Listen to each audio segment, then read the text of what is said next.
Hello and welcome to Manipal, Dubai TV. With us today we have Mr. Subroto Bagchi. Hi, how are you? And delighted to be on your show. So my first question would be, you stated about dropping old ideas and picking up new ones. So that involves a lot of risk. So where is the fine line between taking calculated risks and just going and being too ambitious? So I think risk is the most overstated thing in the world. Okay, so don't worry so much about risk. I think you'll be fine. Sometimes we take bigger risks trying to cross the road. Okay, and we worry about risks all the time. It's not worthwhile.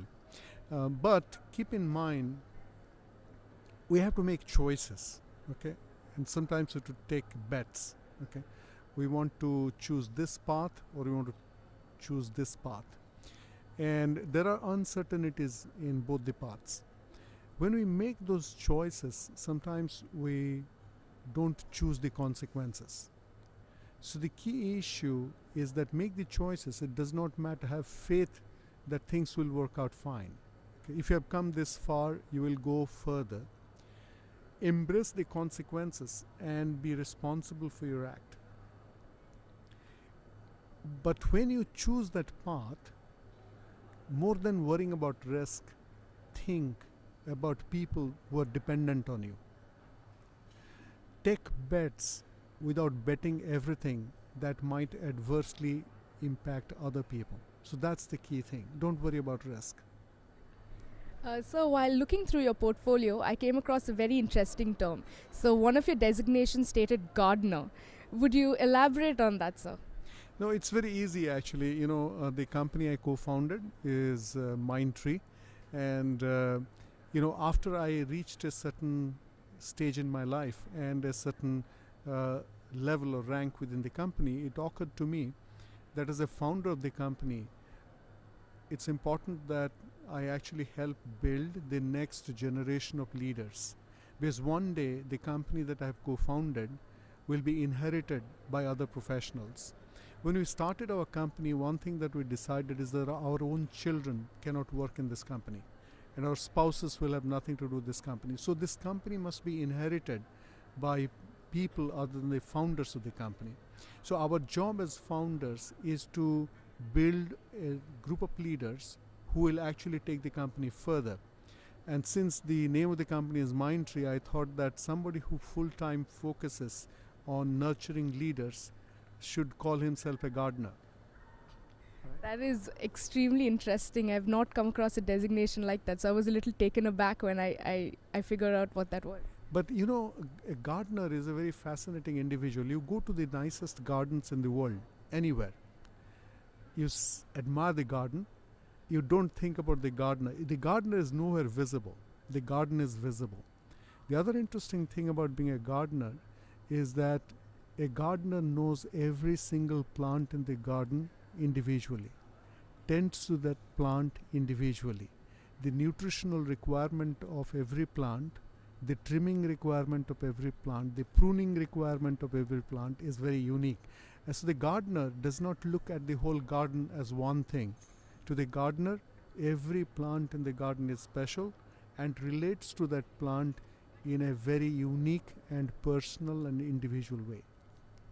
Thank you for that. Okay, so moving on, I would like to pick up on one of your articles. So it was called the Moral Dilemma. So The moral dilemma. yes, the moral dilemma. In that, you pointed out that in today's world, there are a lot of integrity issues and people are not looking at it the right way. So how do you think that mindset will change, and how long do you think it will take for it to change? Actually, it will never get fully settled because the capacity to have integrity and the capacity to lose integrity both are genetically coded in us. And it is for us to actually make sense of what is right over what is convenient. At every stage in life, individual life, organizational life, national life, we have to continuously walk that path by making the right choice. But it may sound very complex. I tell young people that all they have to keep in mind is 4 things. First and foremost, we have to follow the rules where rules exist. We can't cherry pick. If I'm part of a system, then I have to follow the rules that govern that system. Sometimes the rule is inconvenient, then my job is to protest that rule. But pending resolution, I still have to follow that rule. So number 1 principle is follow the rules if rules exist. Number 2, for everything in life there can't be a rule. So we are equipped with fairness.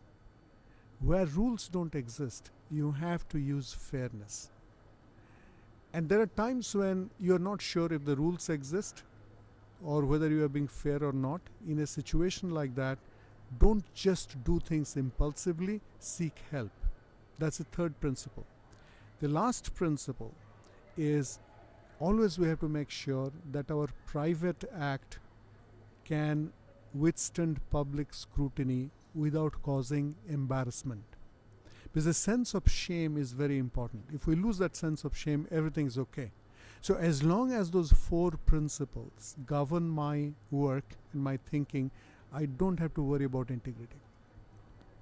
And so finally coming to you hold mental issues very high, and you are an advocate for mental health.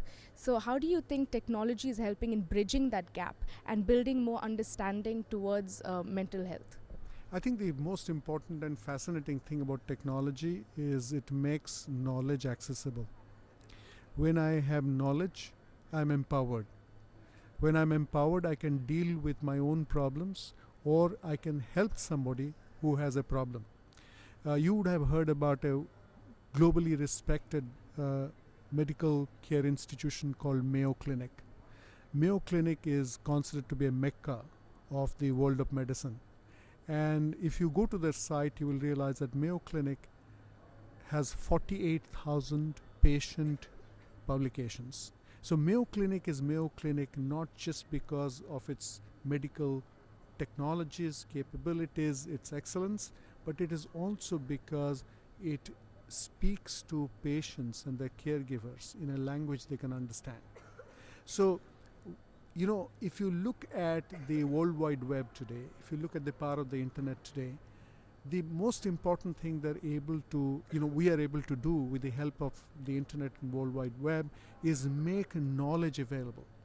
Mayo Clinic makes that knowledge available because knowledge in the hand of somebody seeking help or somebody giving help is power. So in the world of mental health, there's a lot of need to cover the information gap. Because once the information gap is covered, then we can attempt to cover the stigma gap. Okay? So I think technology will have a huge role to play. We co-founded whiteswanfoundation.org. So if you have the time, go visit whiteswanfoundation.org.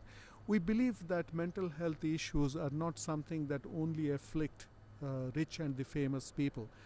They don't just afflict people in developed countries. With a country like India with 1.3 billion people, 1 in every 5 individual at some stage in life will require a mental health related attention. And we believe that with country of 1.3 billion people, India has just 3,400 qualified doctors, psychiatrists who can help people to deal with mental health issues. So there, White Swan Foundation is trying to amplify the voice of the medical community so that more people can access information. And the brilliant thing is today technology is able to help distribute information to people everywhere. So mobile phone is becoming a new instrument with which we can fight a lot of issues which come in the way of people enjoying a balanced, healthy life with mental health. Thank you, sir, for joining us. So there you have it. That was Mr. Subroto Bagchi, world-renowned entrepreneur, business expert and co-founder of leading software company Mindtree. With camera person Saba, Zahir, this is Savana, Christy reporting for Manipal, Dubai TV.